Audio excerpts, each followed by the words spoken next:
Barrendera también soy yo en mi casa, dice Laura Compostela.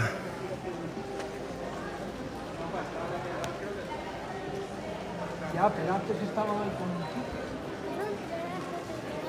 Sí, vamos a entrar, vamos a esperar a mamá. Ismael, no pises. ¡No he pisado! Venga, pisado. Auspicio, buenos días, bendiciones.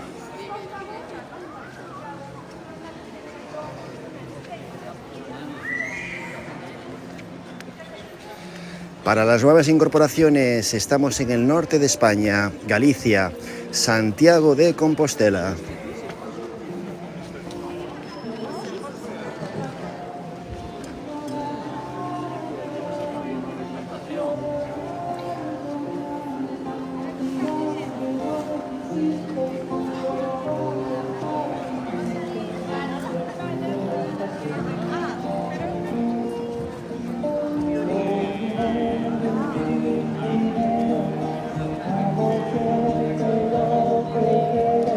Laura nos va a fastidiar el volumen, nos va a fastidiar el sonido.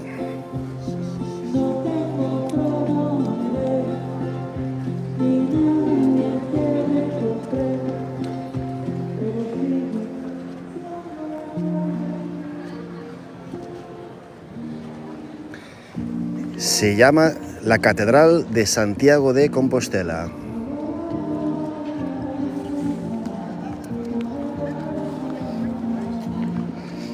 Y creo que tenemos aquí a uno de los grandes. Ahí lo tenéis, Rodrigo Costoya, ni más ni menos. Enséñame ese libro, enséñame ese libro. Hola. Ahí lo tenéis, El siglo de mi milagro, en gallego y en castellano. Un selfie antes de nada. Quiero un selfie aquí con el grande. El grande, tiene que agacharse, que mide 2 metros por lo menos el tío. Más o menos. Ahí tienes a tu hermana. Hola. Grande, hola, grande, hola, grande. Hola Laura, hola a todo el mundo. ¿Qué tal, chicos? Bien, vamos a probar el sonido, a ver qué tal va la cosa. A ver, porque tenemos un poco de música. Claro, fue lo que pensé. Pero Laura me va a decir, espera, en plan, Sí. habla ahí. Aquí vamos a estar un poco lejos seguramente, pero bueno. Laura, ¿escuchas algo? Yo Vamos a comprobar antes de me nada. pongo... ¿Qué tal? Muy bien, Antonio aquí, encantado. Igualmente, igualmente. Se oye perfecto, perfecto. Vale, ok. ¿Qué quieres hacer? Bueno, vamos a contar, ven, acércate un poco. Vamos a contar un poco el sitio donde estamos ahora, si os parece. Estamos delante de la Puerta Santa de la Catedral de Santiago. Sí, vamos a describirla. Tenemos unos niños jugando aquí, lo cual es maravilloso. Esperemos que no nos den un balonazo. Pero este es un sitio muy especial que vamos a ir viendo ahora. Si hacemos una panorámica alrededor, yo creo que la gente ya sabe que estamos en la Quintana, ¿no? Estamos aquí Saludos de tu alumna Cris Blanco. en la Quintana. Bueno, pues un beso. Jolín, Cris, ¿cuánta gente? le encantó que le saludaras. Vamos a echar un 360 aquí rápidamente. Bueno, la Quintana o Quintá, le llamamos normalmente Plaza de la Quintana, pero eso es un nombre un poquito redundante, porque Plaza y Quintana es lo mismo. ¿Qué significa quinta? Quintá es una plaza. Es una plaza. Sí, sin más. Entonces, realmente es o la Quintana de Muertos, que es donde estamos aquí abajo, la Plaza de los Muertos, que sería, que no hay muchas plazas que se llamen así, y bueno, diremos por qué se llama así, y ahí arriba es la Quintana de Vivos. La verdad es que son dos plazas independientes, cada una con un nombre distinto. Esa es la de los Vivos, y ahora ya después comentaremos por qué se llama el Café Literario, es ese de ahí, y esta es la de los Muertos, porque esto en su día fue el cementerio de la catedral. ¿Es cierto que arriba se vendían flores para los muertos en Semana Santa? Sí, claro, en varias zonas de por aquí, sí, la gente venía aquí a visitar a los difuntos antes de que el cementerio se trasladase a Bonaval, que ya tampoco está en Bonaval, ahora está en Boisaca, como sabemos, ¿no? Correcto. Laura, en la voz todo bien, todo correcto.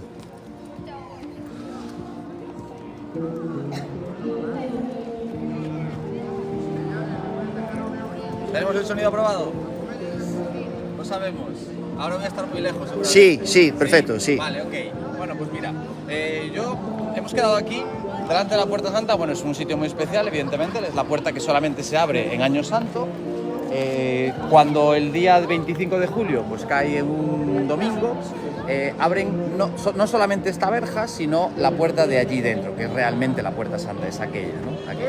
Es tan antigua como la propia catedral, y hemos quedado aquí porque podemos ver algunas de las cuestiones originales de la catedral, ¿no? De noche está muy bonito. Está precioso todo esto. Fijaos cómo aquí podemos ver, esa es la ventana que hay justo encima de la Puerta Santa, la puerta queda ahí debajo, se abre cuando el 25 de julio es Año Santo. También se ilumina la linterna que hay en lo alto de la Torre del Reloj, en lo alto de la Berenguela, ¿vale? Y aquí es donde podemos ver algunas trazas románicas originales de la catedral. Esas ventanas y esos capiteles, esas ventanas en arco de medio punto, esos capiteles, algún ajedrezado que podemos ver ahí en alguno de las molduras.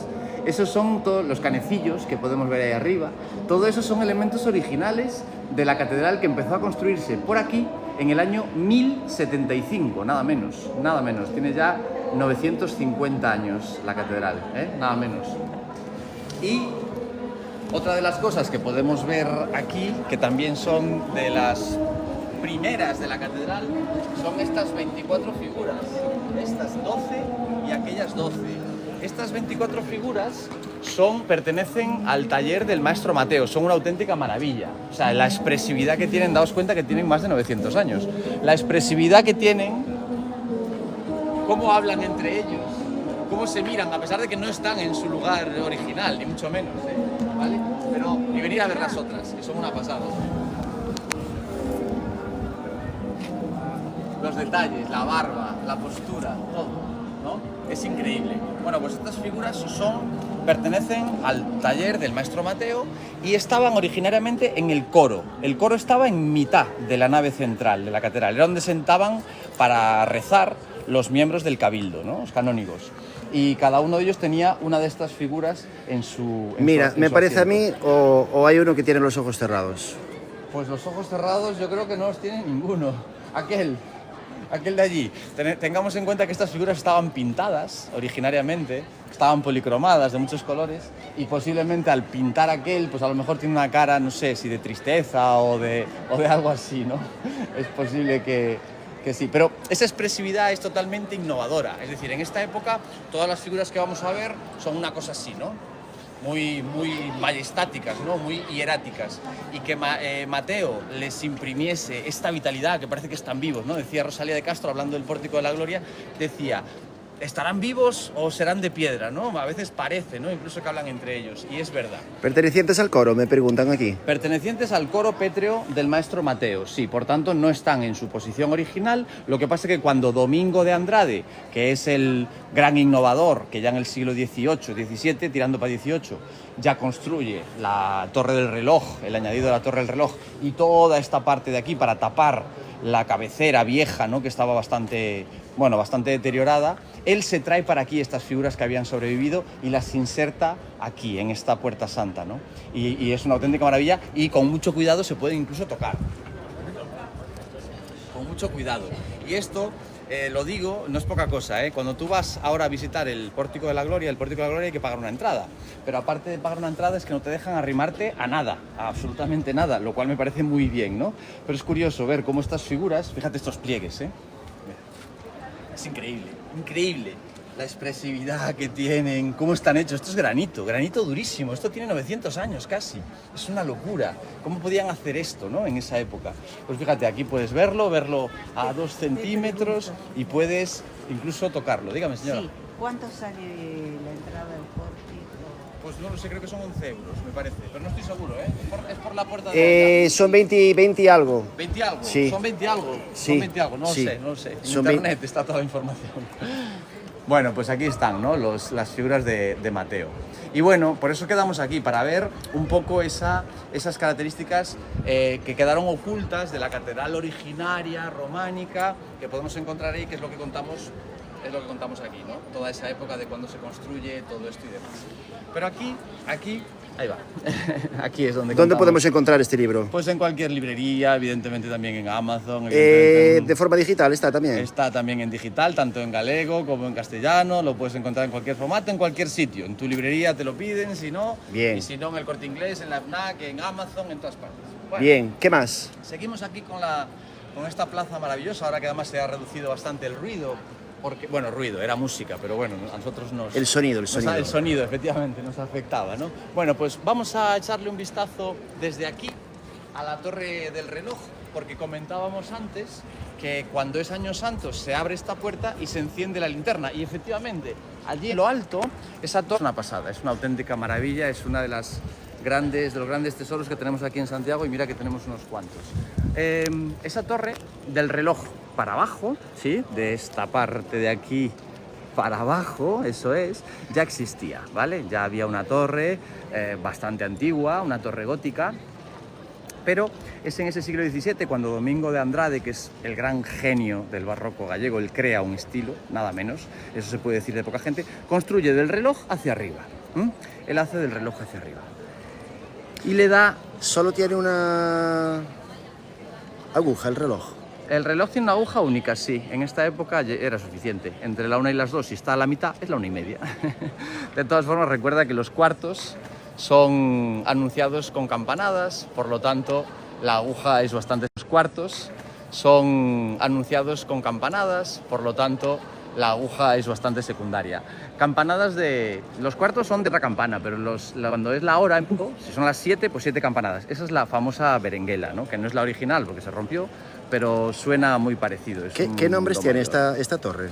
Esta torre es la Torre del Reloj, es el nombre, digamos, oficial, y ha pasado al ideario colectivo aquí en Santiago con el nombre de La Berenguela. Se dice, aunque tampoco es seguro al 100%, que a raíz de un arzobispo que se llamaba Berenguel de Landoira, pero eso tampoco es seguro al 100%, estas cosas así populares. Bueno, pues arriba del todo veis que hay una linternita acristalada. Vamos a ver si... Sí. Vamos a enfocar, a ver. Espera, voy un poquito más centrado quizás. Centrado un poco. Sí. Y debajo de esa bola que tiene una cruz encima, justo ahí es donde tenemos la linterna de la berenguela. Vamos a ver. Ahí la tienes, ahí está. Esa parte acristalada de arriba del todo. Buen zoom, ¿eh? Sí, señor. Bueno, pues eso se enciende y se pasa todo el año santo encendido, día y noche. ¿Para qué? Para guiar a los peregrinos a la casa del Señor Santiago, claro. Son las dos... Un poquito parecido a lo que es el faro de los puertos o algo así, ¿o qué? Pues exacto, eso es lo que simboliza un faro para la peregrinación, para que la gente llegue aquí. Ahora mismo son menos cuarto, ¿no? 3 campanadas, sí. La estamos oyendo ahora. No lo sabes, pero cuando suenan las campanas estamos en silencio, aquí mira Compostela. Vale, pues me acabo de colar. Para la próxima. Sí, dentro de un cuarto de hora que sonarán los 4 cuartos y las 2 campanadas grandes, ahí no estaremos calladitos. Pero mientras os voy a contar alguna cosa más.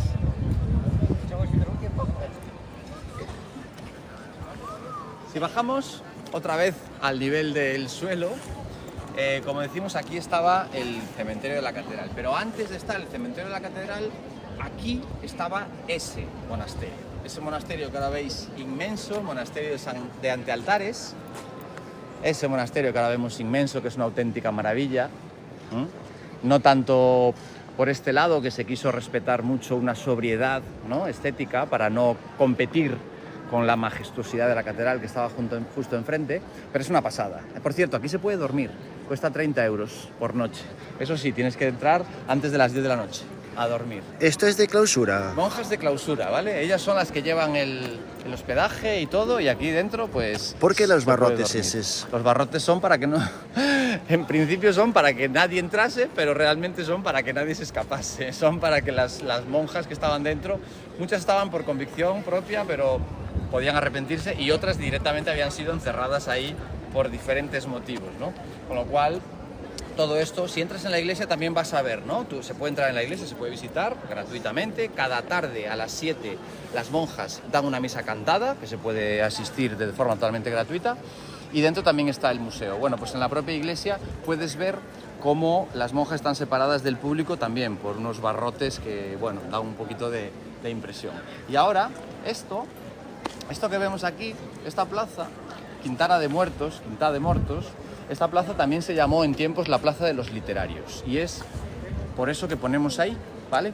Es la Plaza de los Literarios porque cuando Napoleón invadió toda España, ¿no?, con el pretexto de invadir Portugal, pero realmente vino para quedarse, y entró aquí en Galicia, en Santiago, unos estudiantes universitarios decidieron ir a por él. Bueno, no era Napoleón, eran las tropas de Napoleón, realmente eran los mariscales Soult y Ney. De hecho, muchos perros en Galicia se siguen llamando Ney en honor, como escarnio de ese general francés de las tropas de Napoleón. Bueno, pues Napoleón de aquí salió escaldado. Realmente Galicia fue la primera gran derrota global de los ejércitos de Napoleón. No una derrota en una batalla, sino que era una guerra de guerrillas. Pues de aquí de Santiago salieron un montón de estudiantes universitarios que le llamaron el batallón literario. Y a esos héroes es a los que se dedicó esta plaza, y por eso se ha llamado, en tiempos, como decimos, la Plaza de los Literarios. Y el café de ahí arriba se sigue llamando el Café de los Literarios. Por esa fecha, sí, por ese día.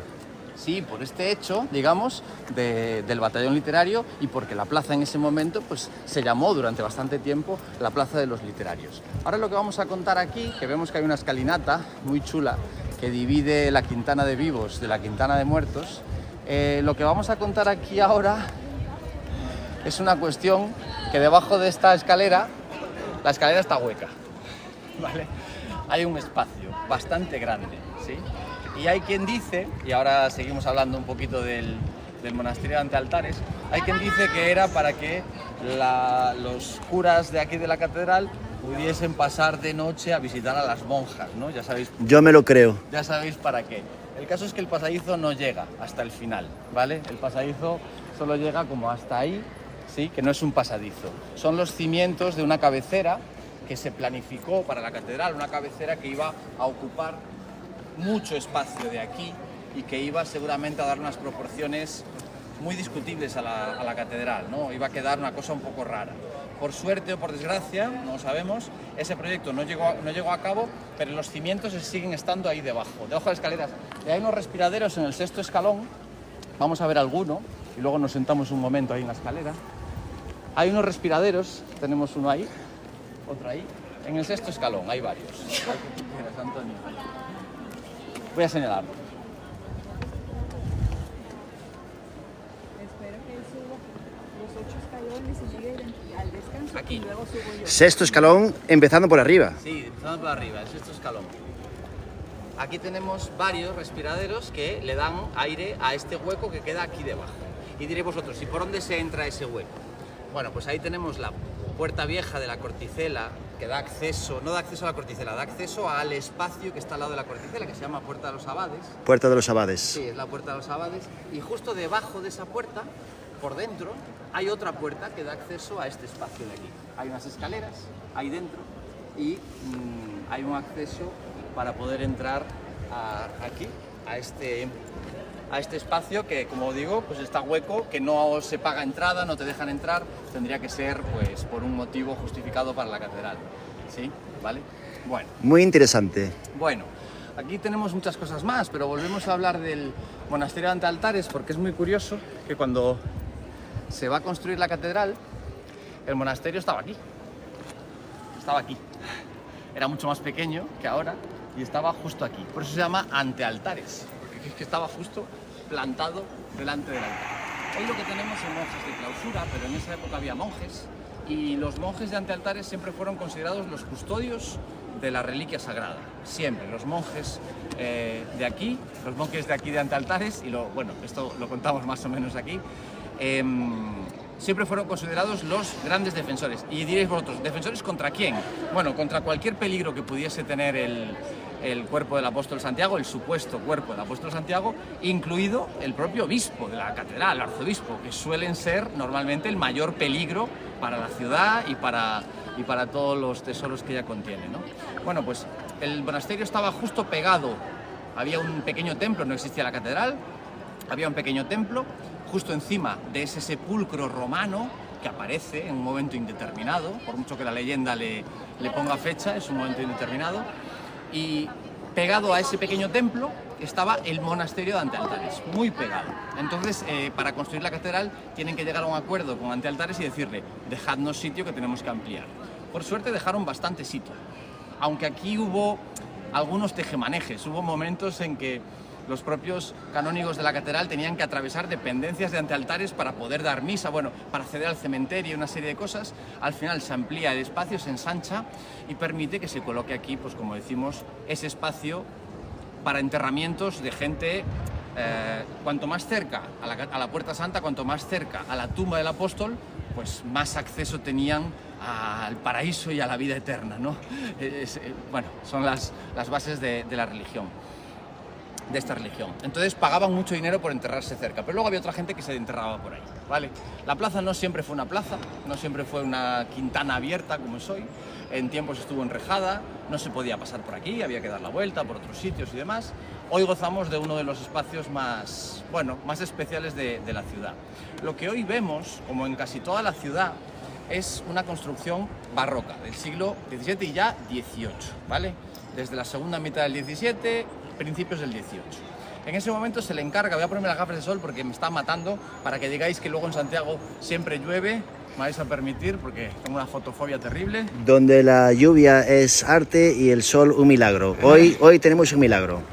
Bueno, pues aquí, debajo del milagro que tenemos de aquí, lo que vemos hoy, como decimos, es una construcción barroca. Domingo de Andrade llega un momento, él ya había hecho otras obras aquí en Santiago, en la catedral, y en el siglo XVII, bueno, pues le encargan esta parte que estaba muy deteriorada porque ya era muy antigua, ya tenía pues casi 600 años, ¿no? O sin casi. Y estaba muy deteriorada y había como unos recovecos que hacían los ábsides y demás, y había que intervenir. Entonces deciden poner algo nuevo, algo bonito y cerrar, algo estético, ¿no? Y es lo que estamos viendo ahora, empezando por ahí, por la puerta de los abades que veíamos antes, todo lo que se ha llamado el telón barroco, ¿no? El telón de piedra barroco. Todo esto le da una pulcritud a toda esta parte, evidentemente nos quita la visión de los ábsides románicos, todos esos ábsides y absidiolos que son una auténtica maravilla a nivel mundial. Insisto en la fecha, empezada a construir en el año 1075, ¿vale? Es mucho más antigua que otras catedrales que son muy míticas, como la de León o como la de Burgos, ¿no? Mucho más antigua. Y Domingo de Andrade construye, como decíamos antes, la parte de arriba de la Berenguela, y también la Puerta Santa, que la tenemos aquí abajo, que la hemos visto antes. Y es cuando incorpora esas 24 figuras que venían del coro pétreo de Mateo, que es una auténtica maravilla. La gente se acerca aquí pensando que simplemente va a haber una puerta que se hable en Año Santo, pero es que de verdad poder tener al alcance de la mano a esas figuras que tienen 900 años es algo que no se puede vivir en muchos sitios, de verdad. Domingo Andrade también construye la Casa del Fondo, la que cierra la plaza. Casa de la Conga. Esta es la Conga, la casa de los canónigos, digamos, ¿no? Ah. Claro, por eso se llama Conga, no por estar haciendo la conga. ¿Ves? La casa canónica, ¿sí? Y de ahí viene lo de casa Conga. Bueno, pues la línea estética es la misma, barroco, esa chimenea espectacular, el que tenía dinero para pagar leña suficiente como para hacer un fuego en esa chimenea, es que era una persona rica y poderosa. Por eso las chimeneas en Santiago siempre han sido un símbolo de estatus. Aquí detrás tenemos la Casa de la Parra con otra chimenea también de Domingo de Andrade, con otra chimenea alucinante. Ah, ¿y esta chimenea también es de Domingo? Sí, toda la casa es de Domingo de Andrade y la chimenea también. Posiblemente se dice que esta es la chimenea más espectacular y más bonita de Santiago, y la verdad es que esta y la de Santa Clara y la de San Francisco son impresionantes. Increíble, ¿eh? Bueno, pues ¿por qué una chimenea grande en Santiago era símbolo de riqueza y estatus? Pues por lo que decimos, el que tenía dinero para pagar tanta leña como para mantener esa chimenea encendida es que tenía que ser una persona rica. Y como las chimeneas se elevan al cielo y son visibles por todo el mundo, no te hacía falta decirle a la gente lo rico que eres, sino que simplemente construías una chimenea. Vamos a saludar un momento, que tenemos aquí una sorpresa. Tenemos aquí a Merche Espiño.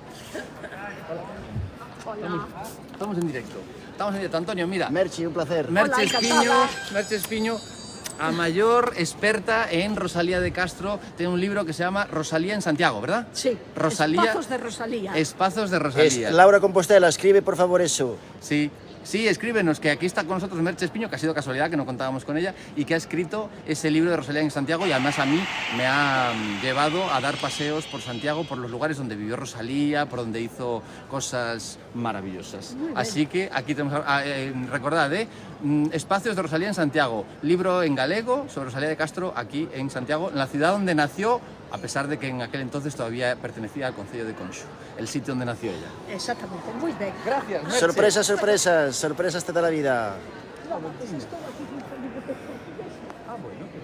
Ahora nos incorporamos. Tranqui. Sí, entonces estaba con estos portugueses, dixo, antes a Rodrigo, porque xusto lle estábamos comentando. Anda. Teño que mandarche mis colecciones lingüísticas. Vale, sí, por Dios. Xa Porque estoy. darse cuenta. ¿Y qué editorial eres? Sí, teño así alguna, teño anotado, guai, e genial. entón vouche mandar todo con calma. Vale. Estou rematando a segunda lectura, Vale, xa polo maravilloso. final. Pues muchas gracias, corazón. Bueno, Falamos. Un placer conocerte. Chao, Merche. Chao. Boa tarde. Bueno, pues ahí va Merche. Gente de Santiago, gente interesante. Sorpresas. Lo que pasa en Mira Compostela no pasa en ningún otro sitio. Seguimos, Bueno, vamos a seguir. Seguimos, Antonio, seguimos. vamos hacia Azabachería, ¿te parece? Donde tú quieras. Vamos progresando hacia Azabachería. Otro día bajaremos hacia las platerías. Seguro que ya les contaste, ya les enseñaste la sombra del peregrino muchas veces y todo eso. Sí, pero nadie como tú para contar las cosas. Vamos allá. Vamos a ir hacia la zona de la Azabachería, que bueno, pues el nombre de Azabachería pues tampoco tiene mucho misterio, como todos podéis suponer.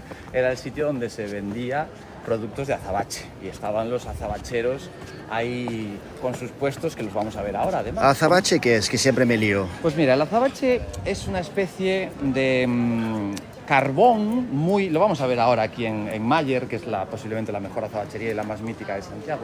Es un carbón muy duro, hecho piedra, como quien dice, ¿no? Y queda una piedra negra, brillante, muy pulida, que es el producto pues tipiquísimo de Santiago de toda la vida, el azabache y la plata. A ver si podemos arrimarnos para aquí vemos productos de azabache, todo esto que vemos aquí. A ver que me coloco para que no haya reflejo. Ahí está. Bueno, ahí podéis ver un montón de productos de azabache y además esta azabachería, la de Mayer, la que se encuentra entre la Quintana y la Azabachería precisamente, esta es la mítica de aquí, de los artesanos del azabache de Santiago. Ahí podéis ver figas, podéis ver un montón de productos, conchitas de vieira hechas en azabache. Bueno, entonces este producto desde hace muchísimo tiempo, desde los inicios de la ciudad, se convierte en un producto de cosas típicas aquí en Santiago, ¿no? La plata y el azabache. Ahí lo tenéis.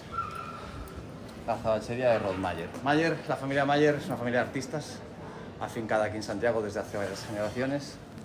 Y bueno, yo llegué a tener un profesor incluso que era de la familia de los Mayer. Ahora vamos a echar una panorámica aquí a la plaza de la azabachería. Aquí hay dos plazas. Las campanas, Rodrigo, las campanas. Ahí viene la berenguela. Cuarto. Y ahora la berenguela, escuchemos.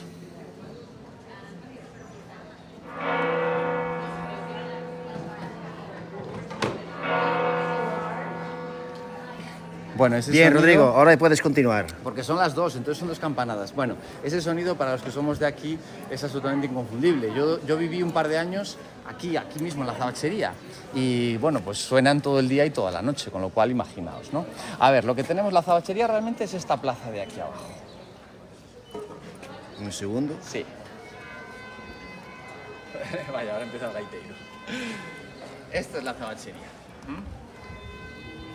Y el nombre proviene de ahí. Era el único sitio donde estaba permitido vender productos de azabache. ¿Y por qué estaba permitido solamente aquí? Por dos motivos. Primero, para evitar falsificaciones. Estoy hablando de esto de hace 600, 700, 800 años, ¿eh? No es algo tan moderno como podríamos pensar. Para evitar falsificaciones y, sobre todo, porque el cabildo cobraba los impuestos correspondientes a cada venta. ¿Sí? Entonces aquí lo tenían controlado y sin embargo por el resto de la ciudad se la podían colar de mala manera. Entonces solo se podía vender azabache aquí. Este es un sitio muy especial, porque este es el sitio donde acaba el camino realmente. El camino francés acaba aquí. Este es el pórtico del Paraíso, la fachada del Paraíso.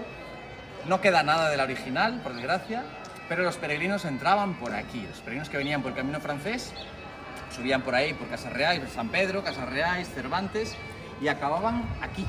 Y es curioso porque, bueno, eso un poco se ha perdido. La gente ahora acaba en el Obradoiro, ¿no? Pero realmente la entrada de la catedral era esta. En el Obradoiro no había escalinata en tiempos, lo que había era un muro muy alto, ¿no? No se podía entrar por ahí ni salir. Había un mirador, digamos, nada más, ¿eh? La puerta era esta. Y esto siempre se ha llamado el Pórtico del Paraíso. Podríamos pensar que es porque si entras por aquí vas al paraíso, pero no. Cualquier atrio en Galicia se conoce, esto es un atrio, el espacio que hay rodeando una iglesia, rodeando la puerta de una iglesia. Un atrio es un paraíso. Son sinónimos en ese sentido, ¿vale? Entonces este era el espacio del paraíso. Y aquí estaba la fuente. Una fuente monumental de la que ya se habla en el Códice Calistino. El Códice Calistino es del siglo XII, del año 1100. Perdona que te interrumpa. ¿Dónde está esa fuente ahora?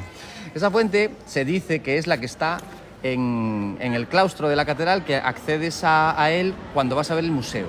Entonces se dice que es esa, que está allí. Aquí arriba hay otra, hay una fuente al lado de esa cruz. ¿Encima de la catedral me hablas? Sí, aquí encima, aquí en el tejado. Es que los tejados es otra historia. ¿Qué me estás contando? Se puede subir, sí. Vamos a ver, tenemos una cruz que se ve, si te vienes un poco más para aquí, ahora te digo... No, tienes que poner el móvil aquí. Vale, ahí aparece la cruz, muévete un poco para aquí. que la acabo de ver, ahí está. Entre esas dos, a ver, que las señalo yo, no voy a señalar nada. Bueno, entre las dos últimas de la izquierda, entre los dos barrotes últimos de la izquierda, asoma un palito. Eso es una cruz. Bueno, pues ahí es esa cruz dos farrapos. Ahí es en principio donde quemaban los peregrinos la ropa, ahí arriba. ¿Farrapo qué significa? Farrapo es un harapo, es un trozo de ropa ya pues estropeada. ¿Eso ¿no? es castellano o gallego, vieja. farrapo? Farrapo es en gallego. ¿Es gallego? Sí, farrapo es en gallego.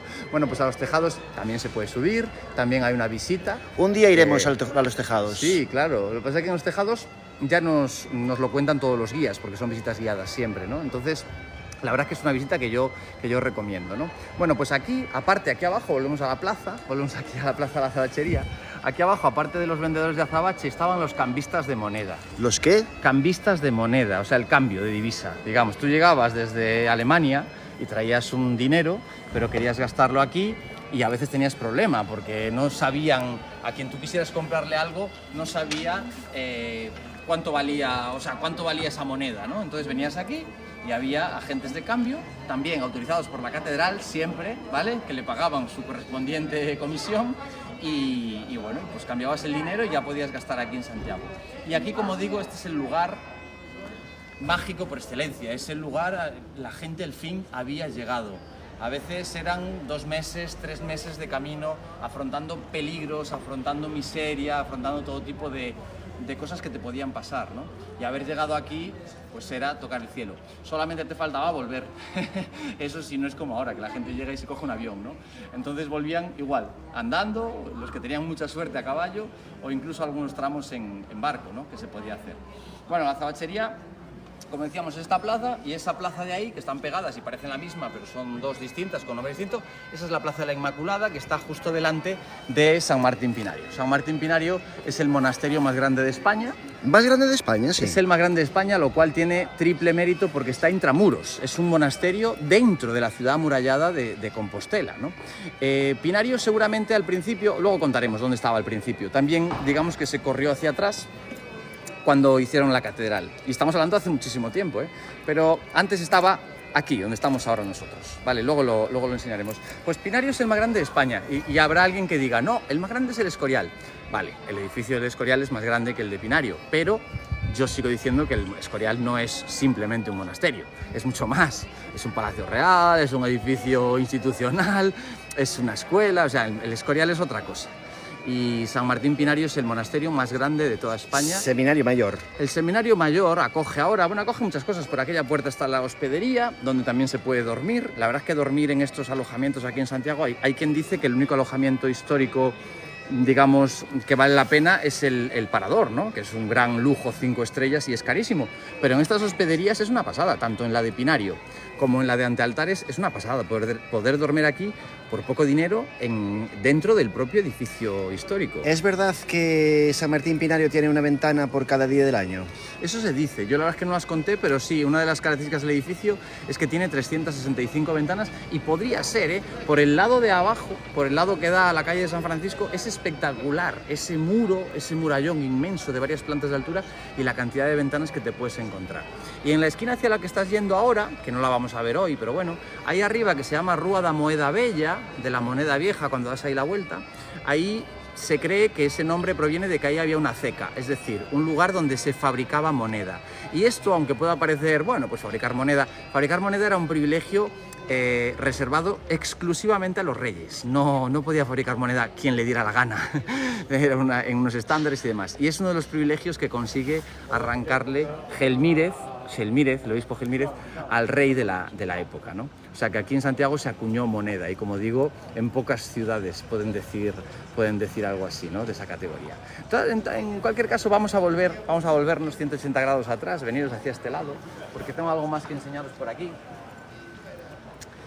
Más allá de que ahí, donde lo que estamos viendo ahora es el Palacio Episcopal actual, el Palacio de Gelmírez es lo que queda allí abajo, ¿eh? No es el mismo palacio original de Gelmírez, pero está en el mismo sitio. Y lo que vamos a ver aquí es esta iglesia. A esta iglesia le llamamos la ¿Iglesia o capilla? Que siempre tenemos la discusión si es iglesia o si es capilla. Originariamente es una iglesia, y es una iglesia totalmente independiente del otro templo que había aquí, antes de haber la catedral. ¿Qué pasa? Que cuando la catedral crece, digamos que se la come, ¿no? La fagocita, la integra. Entonces no puede haber una iglesia dentro de una catedral. Lo que hay dentro de las catedrales son capillas. En el momento en el que pasa a formar parte de la catedral, pues tendría que ser considerada capilla. Pero en origen, y ahí vemos la espadaña con sus propias campanas y demás. ¿Qué es la espadaña? La espadaña es ahí donde están las campanas, es esa construcción que tienen muchas iglesias. Pueden tener campanario, que sería más bien una torre, como vimos antes, la torre del reloj o lo que sea, de forma cuadrada, ¿no? O puede ser simplemente esto, una espadaña, que es un soporte para campanas, elevado, y ya está. Bueno, pues esta es una iglesia independiente, que estaba ahí ya antes de que se construyese todo lo que conocemos hoy como Catedral de Santiago. Y fíjate cómo sería el terreno, que ahí tenemos una puerta tapiada. Vamos a verla. Pues sí que hay que fijarse, ¿eh? Hay que fijarse. Hay que saberlo.